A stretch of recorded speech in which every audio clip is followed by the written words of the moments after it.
We're going live then. All right. Hi, everybody. Give folks a second here to jump on live. And um, I know we're a little bit late here, but we do have our special guest with us today.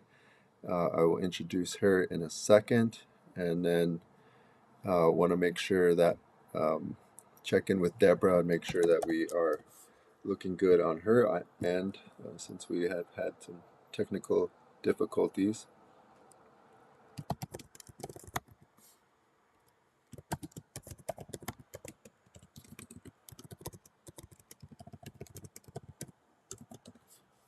Okay. All right. I see we got a few folks on, and there's Deborah. Great. See, we got Jordan on, Bright Trail Education. We got Francie and Jennifer. Thank you so much, everybody, for joining us. Just gonna give another few seconds here. Let folks get on. I hope everybody is having a great Tuesday. There is Luke. Thanks, Luke, for joining us.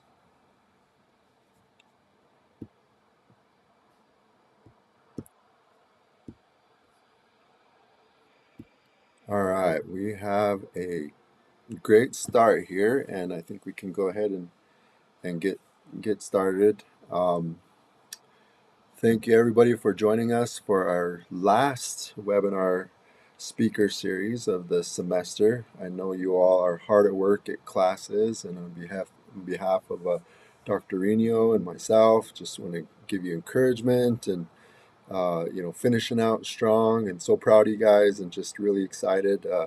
We had a great week this week with the Indigenous Perspectives in School Librarianship program. We closed out our application process at the beginning of the month, and we're able to notify folks of placement this for this next incoming cohort.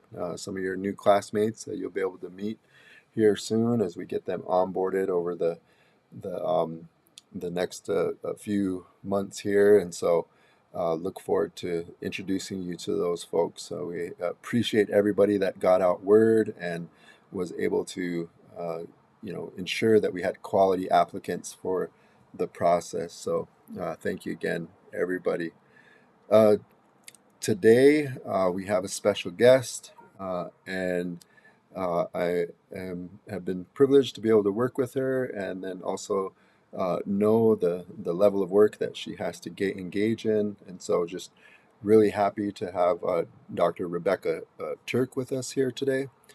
And Dr. Turk is the Director of Accreditation for MSU and the Department of Education, and also serves as a multi-education coordinator, and then is assistant teaching professor with us as well. And so she's going to talk with us a little bit today about multicultural education and kind of some of the insights that she can share with us, and how it might be relevant for our students. Dr. Turk, thanks so much for being with us here today. And just to tell you a little bit about our students, these folks are both from Alaska as well as Montana, and so serve in very much similar contexts, large indigenous populations. They are thick into their library media certificate preparation. They are all teachers, some of them with graduate degrees, and some of them this is their first graduate level courses. But they come from a vast array of experiences, everything from places Browning, Billings, all the way up into Juneau and some of the more rural areas of Alaska. So by urban, pretty not so much metropolitan areas, but we definitely have a crew that is well versed and well um, experienced in what it's like to teach in rural America. So with that, Dr. Turk, I'll turn it over to you, and then we'll have some facilitated Q&A towards the end of the hour. And if there's anything that we have trouble with technically, I'll chime in, or please do let me know. And then as questions come in, our crew is pretty familiar with the process, but they'll be in chat form, and I'll put those questions up on the screen, and you will be able to see those questions, or you can wait to answer them as we go. So I'll check in with the crew and yourself, if not for breath, or just to make sure everything's going good on your end. But take it away, Dr. Turk. All Thank you. right, great. Well, and I want to make sure I'm off. Oh, there we go. Okay. Yep, I'm you're not good. used to this. That's what gave us a second. I'm not used to this eCam, so I Yeah. appreciate it. I'm going to go ahead and share my screen because I do have an introduction built into a slide. So I'm going to go ahead and, oh goodness, it's making, oh, there we go. Is that shared? No. Hang on one second. We've got another technical difficulty. There we go. Um, it's saying I have to quit. So, Maybe you hang, can email it to me and I could pull it up if you have to follow along. Uh, yeah, might just do that. okay. I'm sorry, everybody. We didn't try the share the screen feature. If I can actually just pop off and pop back on in 2 seconds, it'll let me do it. I just had to Okay. close this. Yeah, I'm let's sorry. do I'll be that. right No back. worries. No worries. Okay. Yeah. Um, so Dr. Kirk is going to jump off and then jump back on. Apparently, there's a permission setting that she needs to adjust to be able to share her screen. Yeah, I thought we got all that ironed out, but these things come up. And so hopefully we can resolve these next year. Dr. Reno and I have already talked about trying to find a new mechanism to be able to keep some of the special features that we have here. There she is there, and we'll see if this works. All right. Um, there you go. You are there. I can see All you. right, let's try this again. All right. Hang on one second. There we go. Technology. It's not showing it. Let's try this. Nope. That's sharing myself. Okay, I'm gonna go ahead and send it to you. Everybody pause. Okay.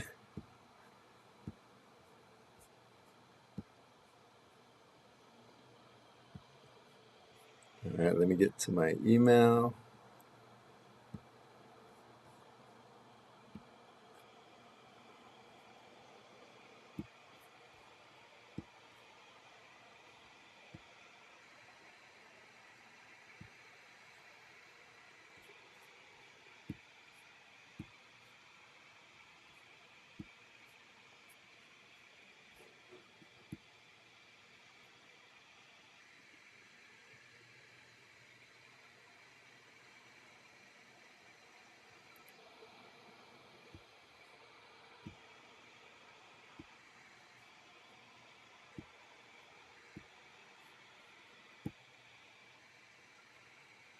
Okay. Is it en route, Rebecca? Okay.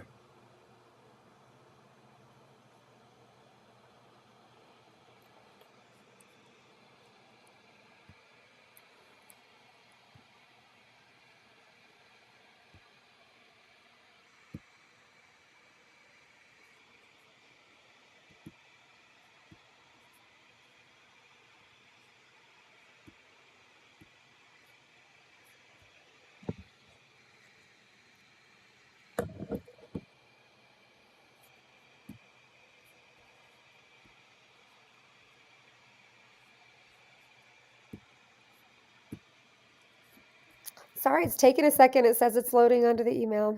Oh, okay. Then maybe you can add Bill Mendoza at Gmail there, Rebecca, and then that will also go to my Gmail in case,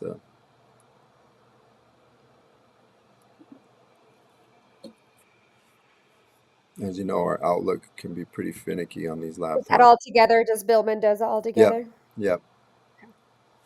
Mendoza.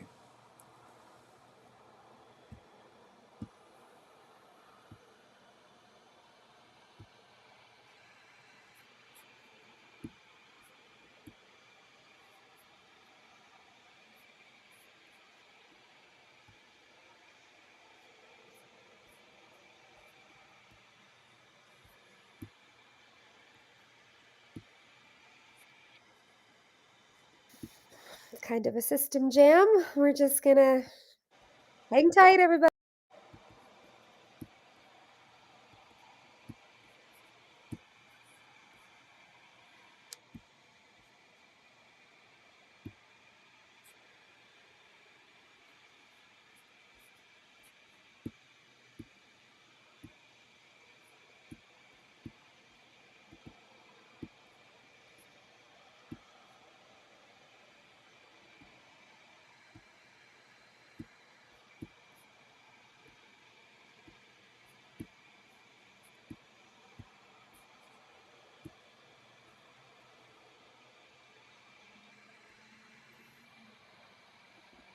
I'm trying it again. It said it couldn't be attached even as a OneDrive, so let me trying a couple options.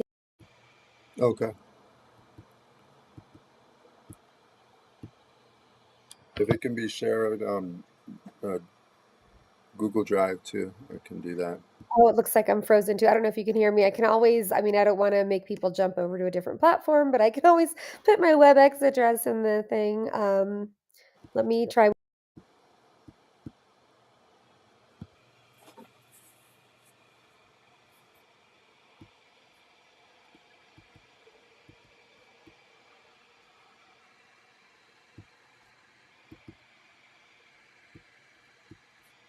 It looks like you might have your mute on. Or yeah, it looks like you did that. Okay.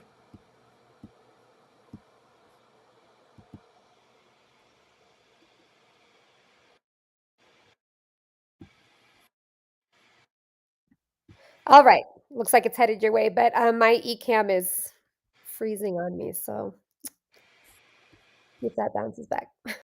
Okay.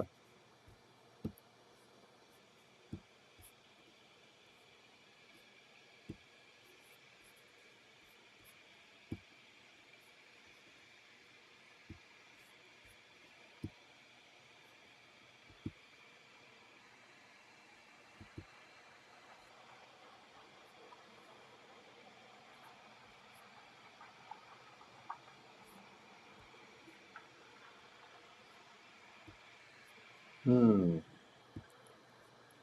It's not giving me access to.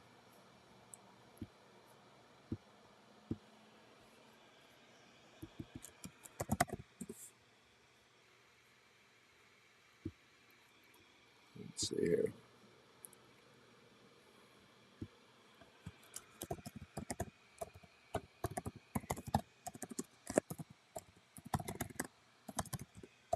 Okay, looks like I figured it out. Are you seeing my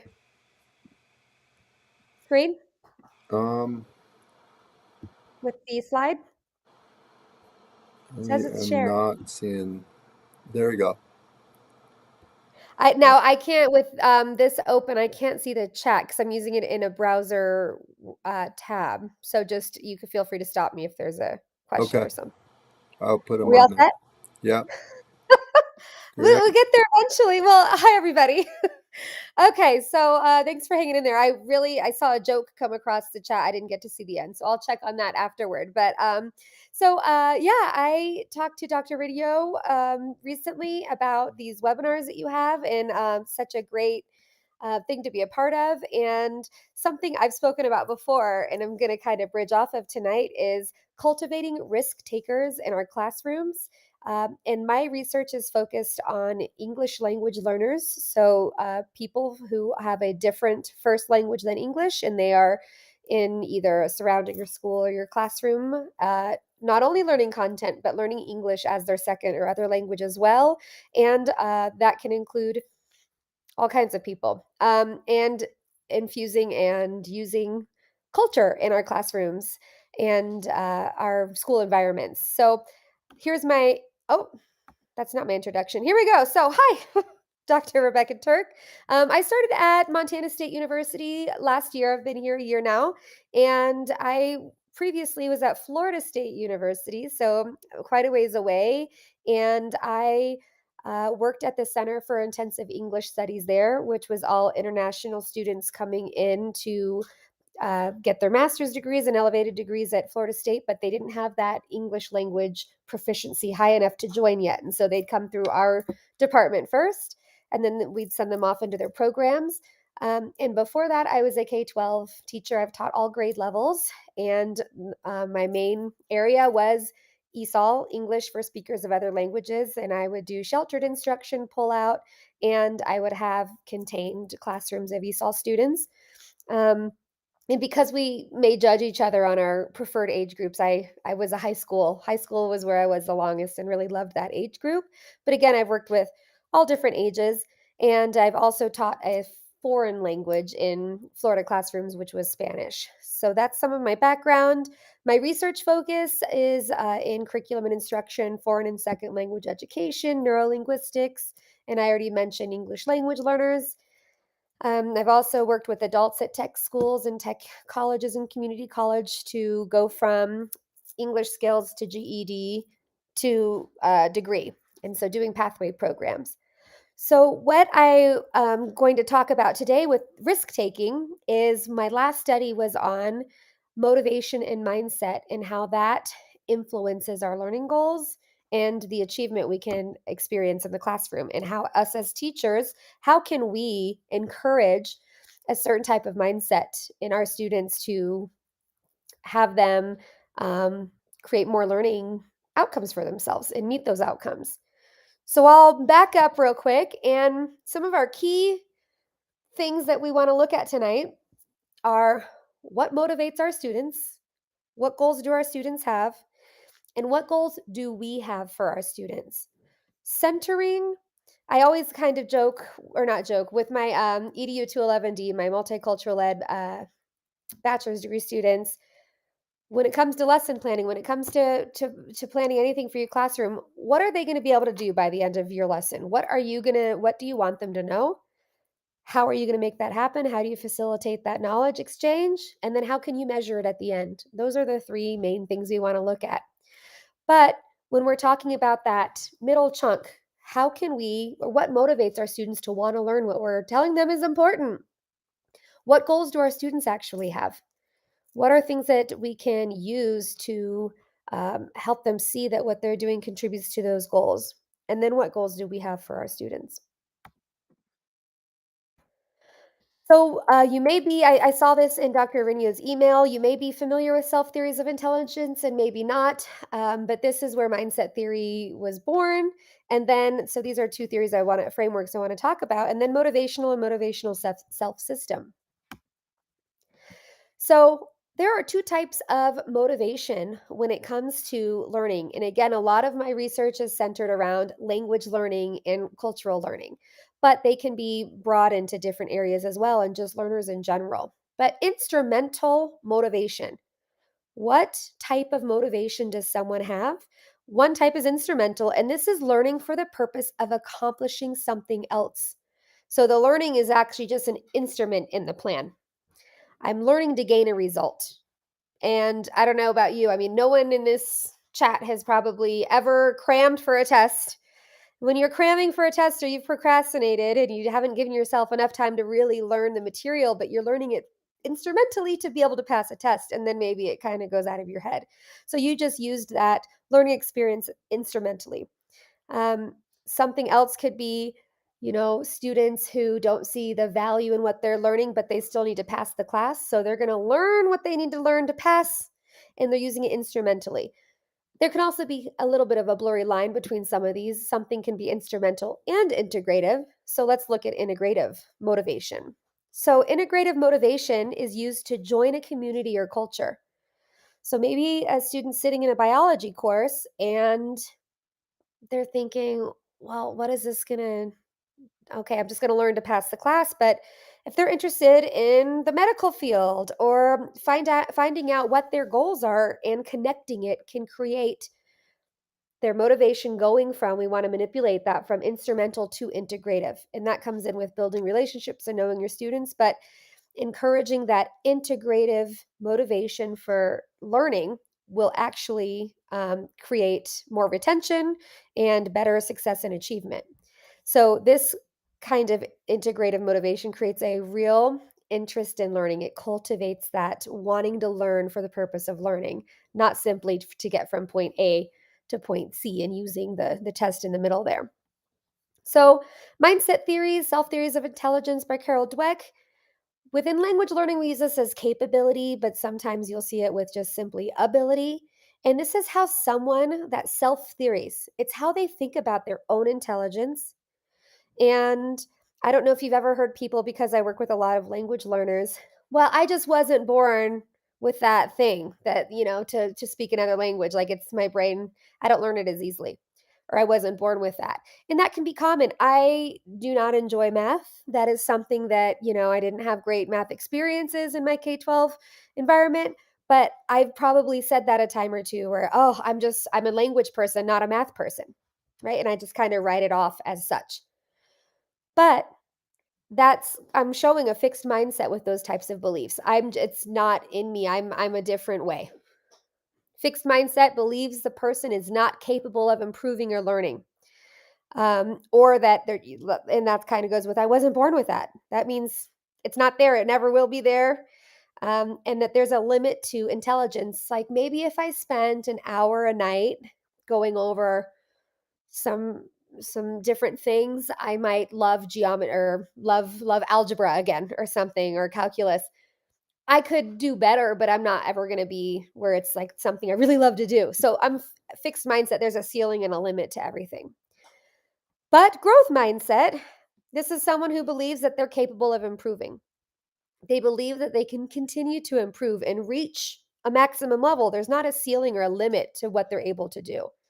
So these two bottom shapes here, integrative and growth, are the motivation we want and the mindset we want that would combine to create the most learning and the most achievement and retention in our students. And then our last one is our motivational self system. So this is the learner's concept of themselves, and they're also called the self guides. So you have three of them. Everyone here in this talk tonight has three selves. You have your actual self, who you really are currently.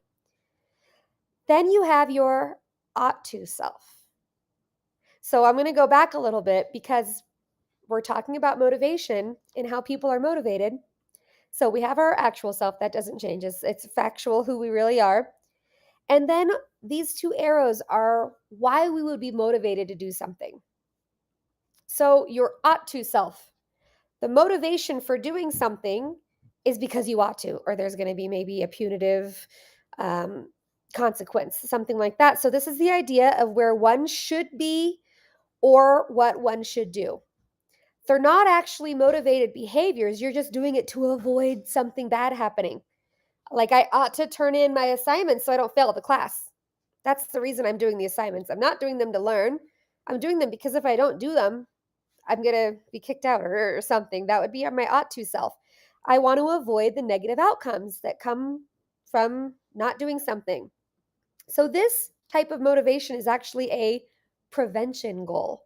I'm only doing it to prevent that bad thing from happening. I ought to drive the speed limit in front of all the time, but in front of a police officer because I don't want to get a ticket. I ought to. I ought to do that. So, those are just some examples. But we want to go over here to the ideal self. Ideal is the dream or the desire of the person. If we can motivate people by thinking of their ideal selves, this can actually strongly predict motivation and achievement, and with language, with more proficiency. So, what I used to do with my high school students a lot before we would introduce new content or anything like that, I would try to relate it to themselves. I'd have them close their eyes, picture their dream where they'd be in 5 years or 2 years or 2 months. And we start looking ahead to where I would ideally like to be. What can I see myself doing? What's my goal, my dream? And if you can align that thought with everything we're doing now, we're going to be motivated by where we want to be in the future. It strongly predicts better outcomes. And this is a promotion goal. Okay, so if I want to be, I'm trying to think of a high schooler's response. I want to own a Tesla, I don't know. I want to be a millionaire. Maybe I want to be a rapper. I don't know. Whatever the goal is, if I'm in a class or I'm doing any kind of instruction or working with students, I want to connect those two things. How can what you're learning right now help you with your ideal self? And there's always a connection. We can help them think of the connection. But making that connection there of who you are right now and who you really want to be starts to skip over the ought to.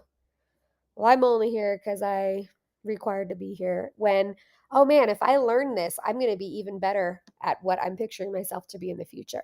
So these are just some of the literature on motivation and mindset in our learners. I do have a dog next to me, so she might say hi in a minute. So going back to growth and fixed mindset, I just went over these on the other slide. Growth mindset works toward mastery of skills, have learning and achievement goals, take failure risks for learning outcome. And I'm going to get into this risk taking in just a second.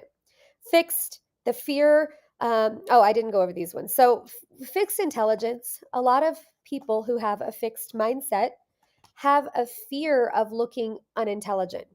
And it might not be something they're aware of.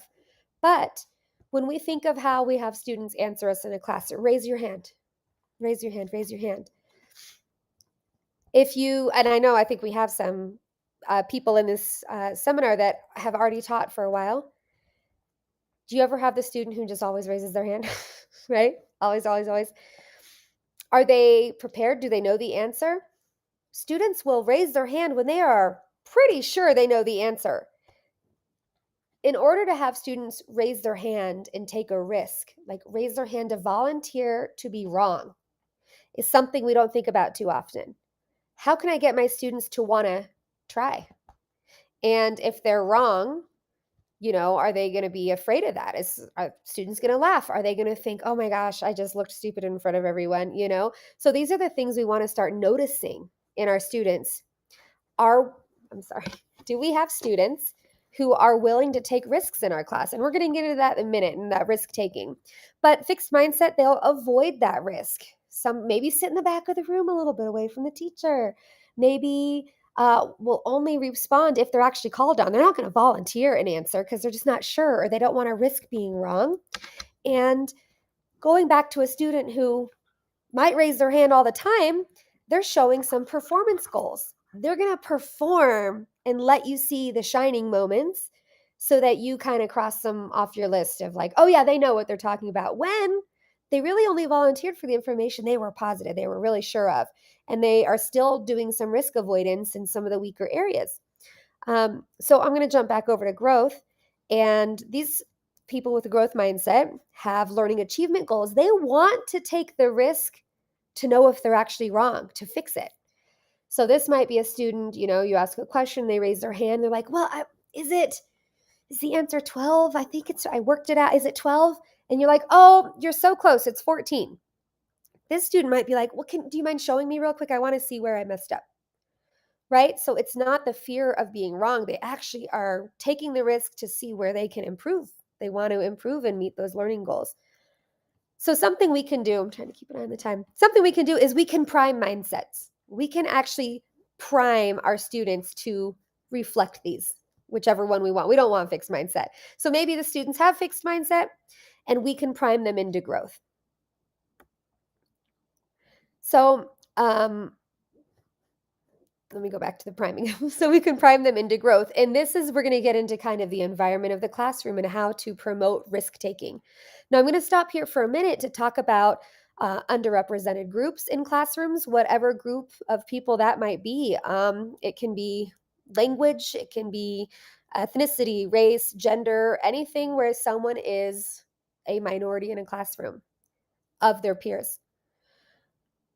There's an even more avoidance of risk taking. Why would that be? Why would someone get in their shell even more? Because then you have a spotlight on an underrepresented group, and there becomes kind of the voice of, they're going to judge my whole group based on me, and a lot of weight starts building on a child. And we'll add in a language feature. If English is not their first language, then it's not as simple as, I want to take a guess on the answer. You're thinking, do I know the grammar of my sentence? Are they going to laugh at me if I say a verb tense wrong, or if I mispronounce something, will they be able to understand me? So there are a lot more layers to this when we have students who English isn't their first language, or they come from a different cultural group, or there is something that has them as a minority in a classroom. And to be aware that this is a fear that can take over their, I don't want to call it performance in the classroom, but the way that they're learning in the classroom. So there are two types of student goals: performance goals and achievement goals. And again, students, you're not aware of this. These are things that you do as a student, and you're kind of protecting yourself by just based on what your goals are and your mindset. So performance goals. Think of a performer. I'm going to show what I want you to know, and I'm going to appear intelligent. I'm going to raise my hand when I know the answer. Teacher's going to think I'm on the ball. I'm not going to take a risk if I could be wrong. I'm not going to take a risk there. I don't want to do that. And performance goals don't promote learning. A learned performance to survive the classroom and survive something that's too difficult and avoid all of that risk. So again, just because Johnny might know two answers in a row, he's done his work for the day. He's performed. He knows that you think he knows it all really well, when in fact there could be some areas where he's not actually learning. He learned enough to just slide on through and survive that class. And then achievement goals. So this goes back to the risk taking, attempts to answer, even if they're unsure. I want to achieve the goal here. I want to actually learn this. They'll give a try. We'll give it a try and we'll risk being wrong. We'll ask questions just like that example I gave. Can you show me how I was wrong? Or wait a minute, on page 9, and they'll express their confusion. They really want to understand where they didn't know what was happening. And this type of goal promotes learning, and the students are genuinely attempting to understand and learn new things. We want risk takers. So, how do we create risk takers in our classrooms? Um, we promote growth mindsets, incorporate growth mindsets into lessons. I've read studies where they actually had two groups of people reading an article, two different articles, and one article explained that Albert Einstein was born with his intelligence. No one could ever replicate it. It was something that he was born with. His brain was different, and that's why he was so smart.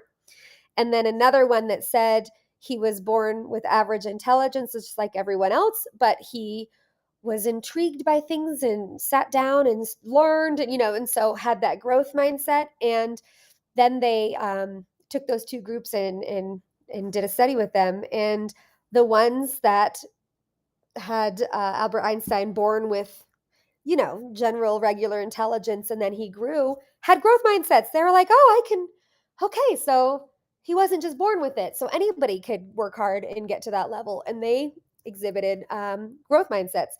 And the ones who read that other article that he was just born with it and, no one could really compete with that, you just have it or you don't, had fixed mindsets on all their responses. So that was really interesting. We can prime our students into one of these thoughts, growth mindsets, and everything we're doing. Remember, effort plus time is the formula. You put in time, you put in effort. That's how you grow. That's how you learn, and always kind of incorporating. Oh, does your brain ever hurt? That means you're learning something. You're always learning and growing, and just kind of restating that a lot. Explain how brains actually grow. Google a little bit, but gray matter in your brain and how we can hold on to gray matter and the things that we do. Our brain actually grows with knowledge, and there are real physiological and physical features that show that. Reiterate how everyone can learn. Something challenging is good. Ask that students become risk takers in your class and that it's a safe zone. So some things I would do is I would have, no laughing policy, especially with language learning in different cultures in one room. There's no laughing, no one's wrong. And it was a really like serious zero tolerance policy, and what I started to cultivate and develop were students who wanted to help other students, right? Risk taking showed some weak areas where a student might be struggling, and someone would say, oh, I have notes on that, like, here you go. And so just creating that environment where wrong answers are okay, as long as it's they're really giving it a try here.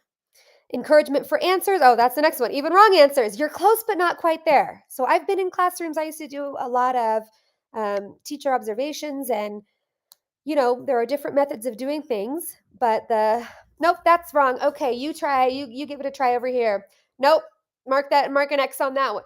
Right? We're just moving along, simply changing the way we react to wrong answers. Like, you're close but not quite there. Revisit it. Who else can help now? Instead of that you're wrong, it's like, oh, you're close, almost there, not quite. Good thought, but we need to connect more ideas.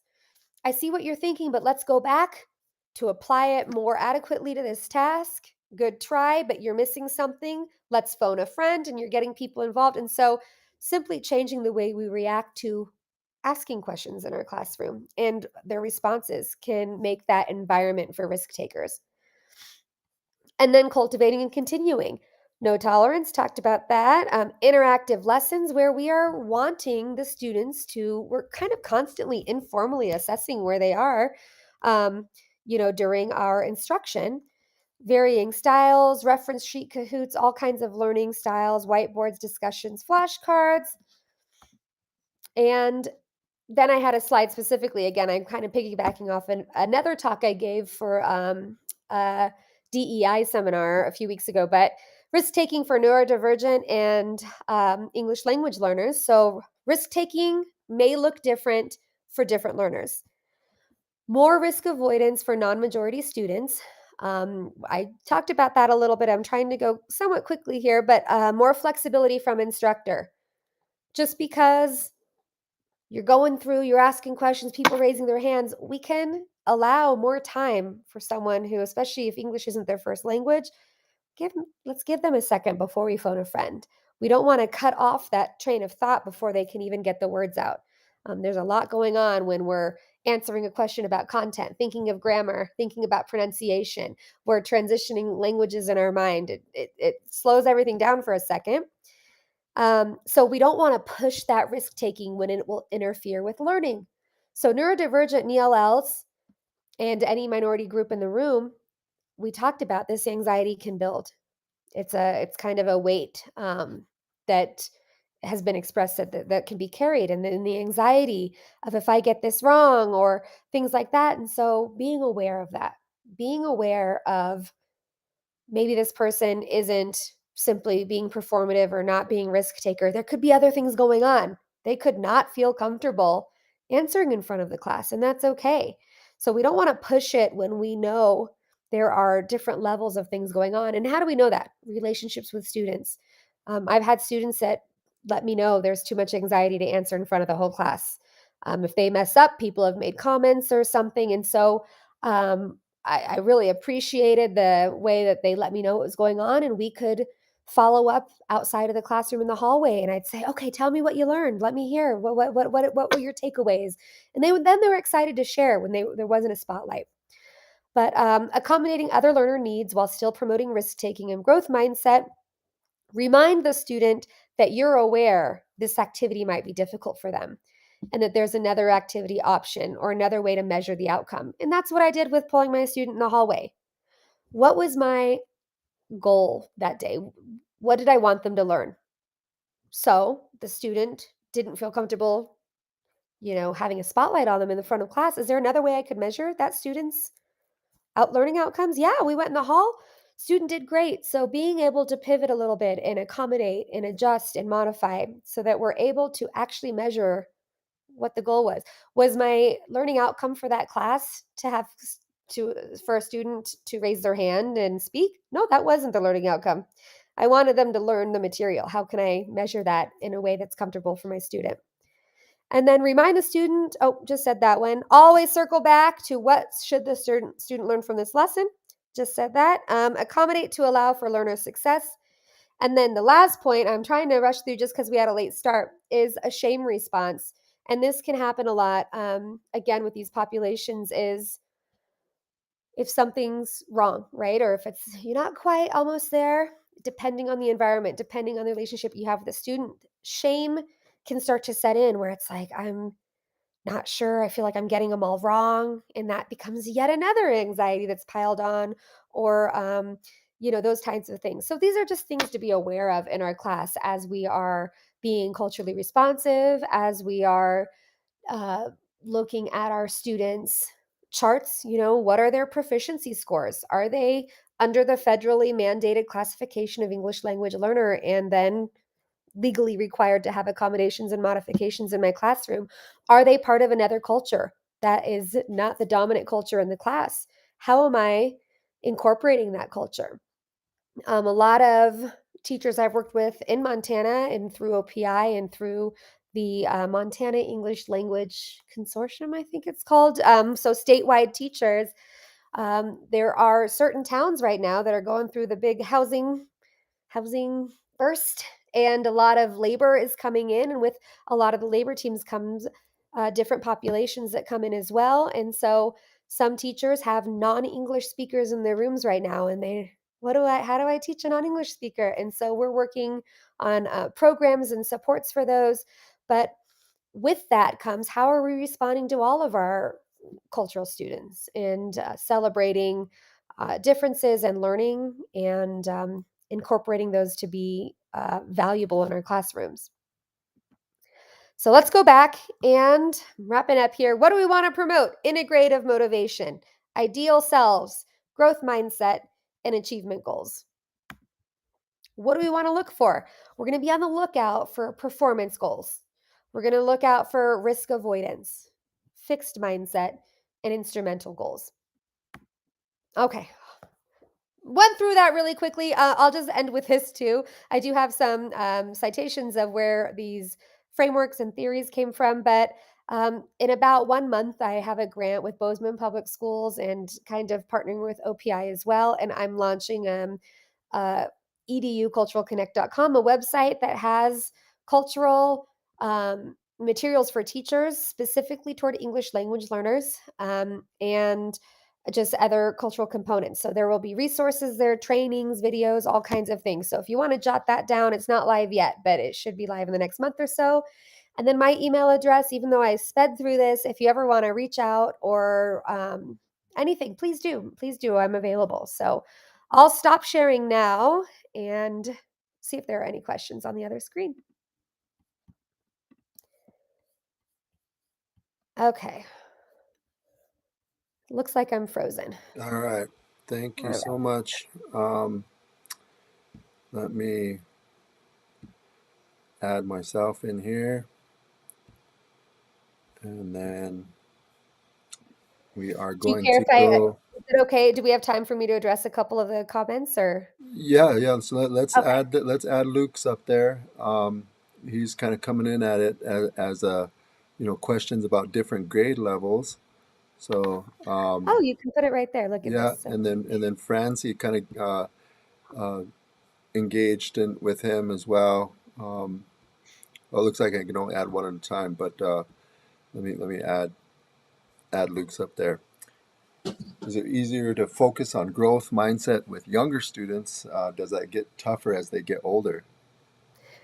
yeah, that's a great question. And I'd love, it was Luke and Francie. Yeah. I'd love if you are thinking of like an example, if you work with high schoolers, I don't have your background, but I, I know, I've worked with elementary school students and the younger ones. It's a lot easier to be blatant about it. Like, our brains grow. Did you know our brains grow? You can always learn. And it's very explicit growth mindset, facilitation. The older kids, you've got to be a little less, you got to be more subtle. It's almost like they don't, they're not going to buy it. They're kind of set in their ways. You got to work harder. And this is, again, just from my experience, but please feel free to share your own, is you're doing it in what you're creating, in your questions, on tests, in your activities. It's a constant thing that's not explicit. You're framing it in a growth mindset for them. They might not even realize that's what you're doing. I'm trying to think of an example off the top of my head, like a phrasing of a question instead of like, um, what do you want to be when you're older? I mean, that might be for smaller kids too, but instead of like, that's a question I think we've all been asked. And instead of phrasing it that way, what do you need? What are 3 things you need to do to get to where you want to be in your career as an adult? Like, do you see how that phrasing just turned it from like, I mean, what do I want to be when I'm older? A fireman. Okay. Next question. But if we frame it to like, what are 3 things you need to do to become a fireman? Okay, so I know I need to become certified or take fireman classes. I have firemen in my family. I don't even know what you need to do, but kind of the framing is how I work with older students, and they don't know that it's happening. And then it just starts to become a habit in their minds. And when they're adults and when they're going through, what are three things I need to do to make this happen? And so framing it that way. Um, Yeah. okay, Jennifer, I'm gonna skip. I don't want to miss anybody's. Um, I'm really excited about having students connect with future goals, help motivate them. Any suggestions? So I start off at what grade or what age group, Jennifer? That might help me give you better ideas.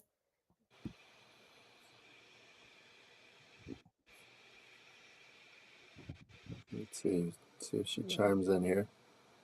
Or does anybody know? Because it'd be different if it were like a third grader or a Yeah, I don't different. know Jennifer's grade level.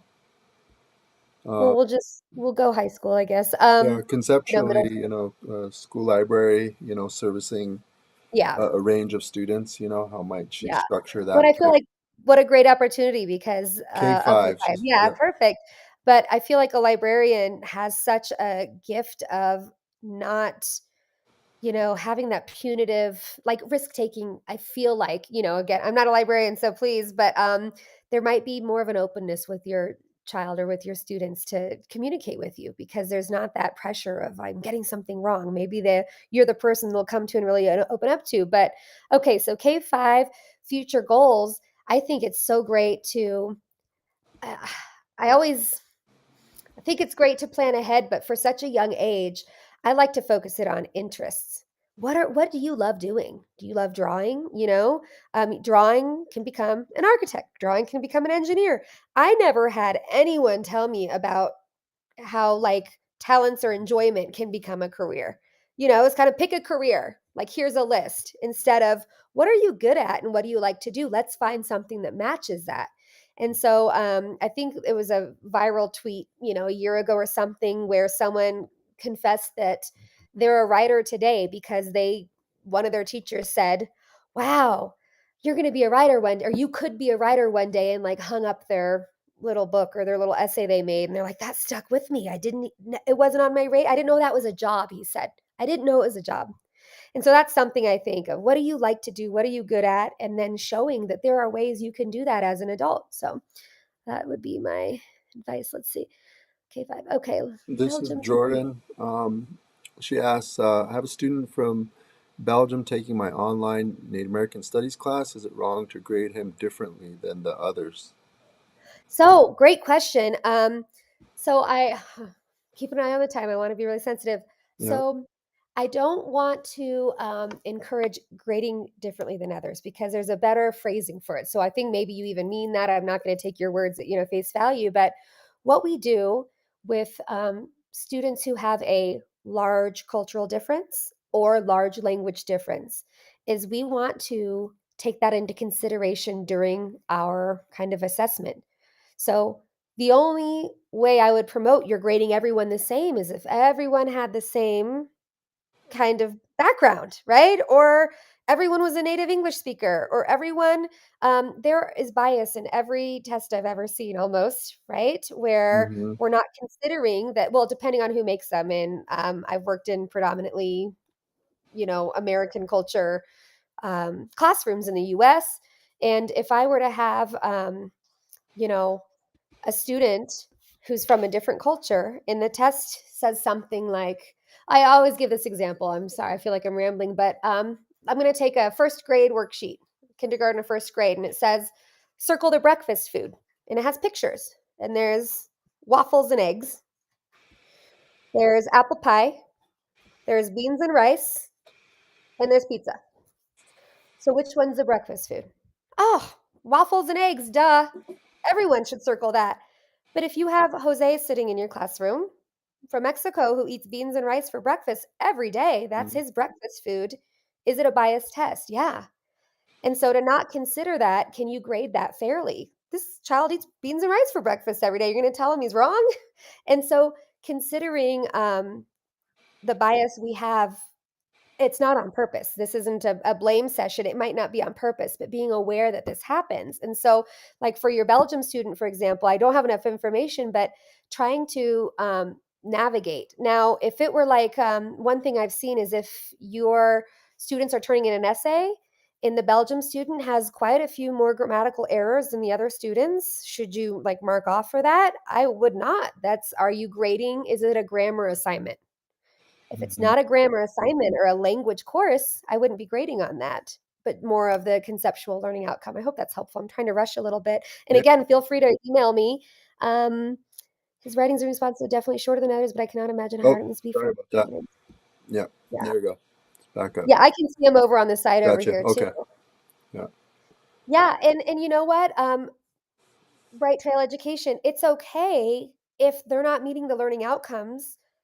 I would even considering that this is a different culture, a different language, I wouldn't just be like, F, I would follow up with them and say, hey, I really enjoy your perspective.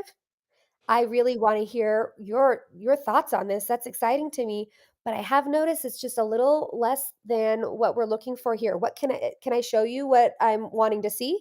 Can I give you an example? Here's an example of a student's essay. Do you see the differences? You can take this with you, and kind of trying to there's two things you can do. Accommodate or modify. Accommodation is the mainstream class is doing this. I want my child to do the same thing, but they need a bridge. They need an accommodation to help them get there. A modification is the class is doing this. Oh, there's my camera. My student can't get there. There's no way. So I'm going to give them a goal that's here that they can actually meet. And so that's a modification. Accommodation is the bridge for the same level. Modification is it's not lesser, it's just ability wise. What can I actually expect them to do and learn? And I can measure it. Yeah. Great. Um, Good. Okay. Whew. I got a question, Dr. Turk. Yeah. Like, uh, as both, uh, going to school, it's been a long time since, elementary or high school, but definitely feel, you know, different levels of sophistication to kind of how indigenous populations, especially students, tend to, be really collective in their learning experiences, whether they are struggling, at risk, failing, or even successful. The idea of having them stand out in terms of motivation, both being recognized positively. They almost opt sometimes for negative attention, before they'll stand out positively. So, any insights into kind of some of those principles you talked about in terms of motivation when dealing with populations that'll succeed together or fail together at all costs, almost? Yeah, and I love that perspective. I am newer to Montana and am really diving in to change even my not change to learn more about the populations here in this state. I've worked with other indigenous communities, but not in this state, and so that's really important to me. And I did a workshop with Blackfeet Community College last semester to kind of talk about these things for college students. What can I do for my indigenous students in my classroom, and being aware of those things, and that collectivist culture is very strong, and that's what I was taught as well. And this is where today I'm like painting this broad brush. How can I tell you what to do in general? And then what I hope we all do is when you first of all, can you tell someone's culture by looking at them? No, not no, not at all. But even still, some have you know some we're aware of, whether paperwork or not. Building relationships, talking to them. If you notice a group working together, you notice that camaraderie, friendship in class, let them work, have them group up together. Is that a safe zone, safety space? You might notice that if they're grouped with people who are not like them and they're kind of clammed up, but then when they're working with people they feel safe and comfortable with, they open up. What is our goal here? Open up, have them work together. But I would consult even a first grader. I'd sit and say, hey, I am so excited to hear you sharing in your group. Can you tell me what do you like to share with the class, or do you just like to share with your group? They can answer. They'll tell you. They might not be so aware of their feelings, but just letting them know you care about how they want to be represented. We can't force representation on, I talk to the source, I talk to the people, what do you want me to do? Even in my multicultural classes, I all about ELL instruction and IEFA incorporation, and sometimes I have students who were English language learners in K-12 schools in America, and here I'm talking about them. You know what I mean? Like, as a general populace. Do I stop what I'm doing and say, hey, why don't you give me insight on your exact experience? You tell me. No, because I'm not having them be a representative of millions of students. But my short answer, I'm sorry, is talk to the student and they can tell you, like, no, I don't want to share in front of the, please don't call on me. No problem. Can we keep a little journal that we can write questions back and forth during class? Because if you need to measure participation or something, there's other ways to do it. There are other ways. I've had little journal diaries that, like, we have on a special shelf where a student will take during my class and they'll write some notes to me or what they learned, and then I can write back. I never have to talk to, if they're having a hard time, it's a great way to, like, communicate without having to worry at that time. So those, I guess, would be my answers. See what they feel most comfortable with. Yeah. Fourth grade is so risk averse, he won't even say here during attendance. It just bobs his head, and we're working on big reviews and won't participate at all. So and I'm not saying this about Jennifer student, but one of the best learning experiences for me as a teacher is I worked at an alternative school for, I think it was 93% neurodivergent. And I learned so much about teaching or how to pivot or navigate. And I would have students who would not speak during class. And again, kind of like that journal thing, I would meet individually and say, hey, you are just so smart. You know what? I'm so excited you're in my class. Build them up, one-on-one attention, and just say, let's work out a way where I can make sure I know you're learning. Let's think of some ideas. I had students where I'd have the squishy balls, and, like, I got to know them so well that as soon as they started kind of, a little bit of rocking, a little bit of tapping, oh, no stopping instruction at all. I tossed the ball over. No interference. No one was like, ball, nothing. It just became part of the environment. And once they had the squishy ball, right on task, like, no problems. And so everyone's an individual. So with the bobbing your head, yeah, I even had a student, I'd have a little red, like, flashcard, and if they had a question, they'd put the red flashcard on their desk. So when I had a moment, I could come over and talk to them individually for their question. So that might be something with this student to get them out of their shell, help them be more willing to take risks. That might be his risk taking. So we can't measure everyone the same. His risk taking might be putting the red flashcard up. That might be a really hard thing to do. So we start there. We meet them where they are, build relationships so that they feel safe, and then we start. You'll see some blossoming. Usually, you got to start wherever they are. I'm sorry, and then kind of build from there. That would be my recommendation. Yeah, trying to make sure I got everybody. Oh, you're muted.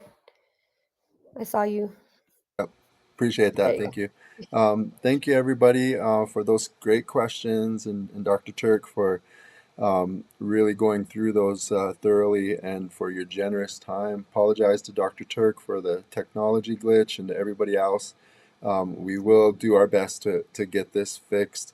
I love what you're saying, everything having to be kind of rooted in those relationships, and students are each kind of in and of themselves. Very, very powerful. Hope you guys didn't mind looking at me sometimes there. We were having a lag, and didn't want Dr. Turk frozen on the screen. So apologize for that, and hopefully we can improve that in our next webinar series. But Dr. Turk, thank you so much. Thank you, everybody who participated today, and I hope you all have a great week. Thank you. Bye, everybody. Thank you. Yep.